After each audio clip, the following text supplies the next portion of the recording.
Hello दोस्तों, आप सभी का स्वागत है हमारे YouTube चैनल एक कहानी पर। आज हम आपके लिए लेकर आए हैं एक नई कहानी। पर उससे पहले दोस्तों प्लीज़ हमारे चैनल को सब्सक्राइब कीजिए।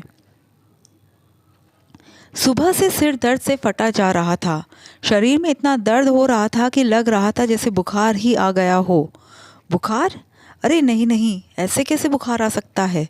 अभी तो पूरे घर के काम ऐसे के ऐसे ही पड़े हैं। अभी तो बहुत से काम बाकी है। अगर अभी बुखार आ गया तो काम कैसे होगा। अगर घर में सबको पता चल गया कि मुझे बुखार है तो घर में तो भूचाल ही आ जाएगा। आखिर घर की इकलौती कार्यकर्ता मैं ही तो हूँ। बाकी तो सारे ऊंची पोस्ट पर बैठे लोग हैं जिनका काम ही ऑर्डर करना है। पर जब शरीर ही साथ नहीं दे रहा तो काम करने की हिम्मत कैसे करूँ। काम की स्पीड को देखकर सासू माँ ने आखिर टोक ही दिया। क्या हुआ बहू, आज बड़ी धीरे धीरे काम कर रही है। अभी तक तो नाश्ता भी तैयार नहीं हुआ। तुझे पता है ना, संडे के दिन तो सब लोग साथ नाश्ता करते हैं। ज़रा जल्दी कर। जैसे तैसे नाश्ता तैयार किया और प्लेट में डालकर डाइनिंग टेबल पर रखा।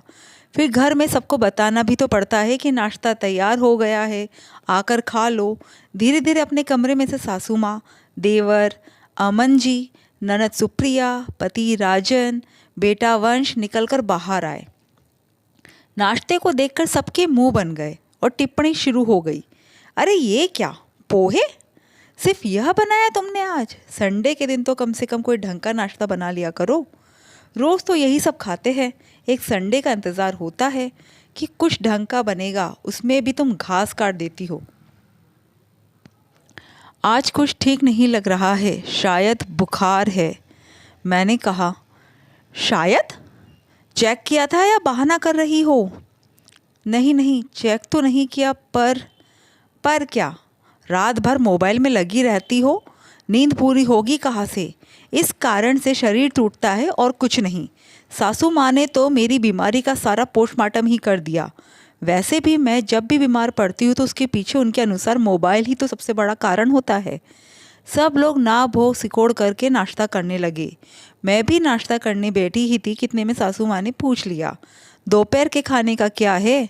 कम से कम उसमें कुछ ढंग का बना लेना। जी, इतना कहकर एक चम्मच पोहा मुंह में डाला ही था कि उल्टी आने लगी। आखिर मैं उठकर वहाँ से वॉशरूम में चली गई।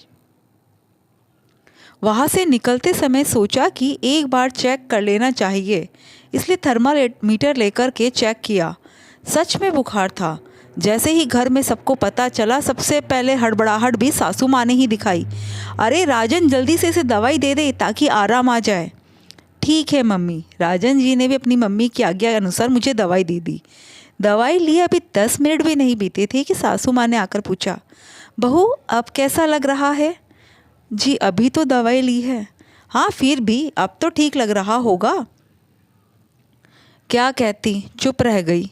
कोई पहली बार तो है नहीं। मैं जब भी बीमार पड़ती हूँ दवाई लेते ही मुझसे पूछना शुरू हो जाता है, बहू अब तो ठीक है? कई बार तो जवाब देने की इच्छा भी नहीं होती, पर उससे भी शिकायत है। यह बीमार क्या पड़ती है, कुछ बोलती भी नहीं। भला हमें कैसे पता चलेगा कि ये ठीक है या नहीं। जबकि ये लोग बीमार पड़ते हैं तो ठीक होने में 2 से 3 दिन लगते हैं। कई बार राजन जी से इस बारे में बात की तो उन्होंने कहा कि मम्मी को तुम्हारी चिंता है, इसलिए वह तुमसे बार बार पूछती है। अब इस श्रवण कुमार को कौन समझाए कि बीमार शरीर आराम चाहता है। खैर आधे घंटे में तीसरी बार सासू माँ ने मेरे पास आकर पूछा, बहू अब तो तुम ठीक हो? उन्हें बार बार जवाब देने से बेहतर मैंने उठना ही समझा और चुपचाप रसोई में जाकर खाना की तैयारी करने लगी। मुझे काम करता देखकर सासू माँ को तसल्ली हो गई कि मैं ठीक हूँ। अक्सर यही होता था। इसका कोई तो समाधान नज़र नहीं आता था मुझे। मैं किसी को परेशान नहीं करना चाहती थी, पर जिस घर में पूरी ज़िंदगी बितानी है वहाँ कब तक अकेले परेशान होती रहूँ। इसलिए सोच लिया कि भैया घी सीधी उंगली से नहीं निकलता है तो उंगली को टेढ़ी करना ही पड़ेगा। कुछ दिनों बाद सासू माँ बीमार हो गई और मैं पहुँच गई सासू माँ के पास दवाई लेकर।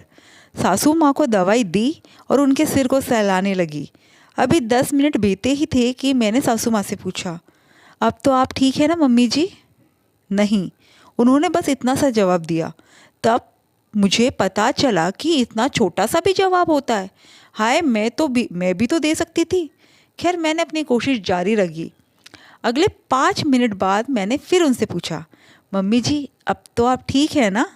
अब की बार मम्मी जी थोड़ा सा झल्लाई, अरे अभी तो दवाई ली है। ठीक है। मैं अब सासू माँ के पैर दबाने लगी। देखा तो सासू माँ को झपकी आने लगी।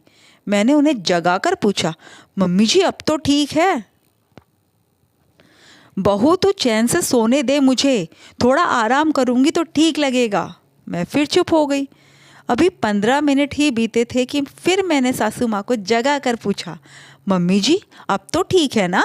अब की बार वो जोर से चिल्लाई, ये क्या है बहू, क्यों परेशान कर रही है मुझे? ऐसे कोई किसी बीमार इंसान को परेशान करता है क्या? मम्मी जी की चिल्लाने की आवाज़ सुनकर राजन जी सासू माँ के कमरे में आ गए। क्या हुआ मम्मी, आप ऐसे चिल्ला क्यों रही हो? राजन जी ने पूछा। मुझसे क्या पूछ रहा है, अपनी पत्नी से पूछ, परेशान करके रख दिया है। हर आधे घंटे में 10 बार तो पूछ चुकी है मुझसे कि मम्मी जी आप ठीक हो, मम्मी जी आप ठीक हो।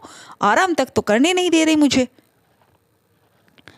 तुम मम्मी को आराम क्यों नहीं करने दे रही हो? परेशान क्यों कर रखा है? मैं कहाँ परेशान कर रही हूँ? मुझे मम्मी जी की चिंता है ना, इसलिए बार बार पूछ रही हूँ। बहू ये क्या तमाशा है? तेरी चिंता के चक्कर में मैं परेशान हो रही हूँ ना? अच्छा, पर यह तो आपका ही तरीका है मम्मी जी। जब मैं बीमार पड़ती हूँ तो आप भी तो हर 10-15 मिनट में मुझसे पूछती रहती हूँ ना कि मम्मी कि बहू अब तो तुम ठीक हो, बहू अब तो तुम ठीक हो। तो मुझे लगा शायद आपको ऐसा ही अच्छा लगता होगा, इसलिए मैं आपसे बार बार पूछ रही हूँ। आखिर मैं भी तो आपसे उतना ही प्यार करती हूँ ना जितना आप मुझसे करती हो।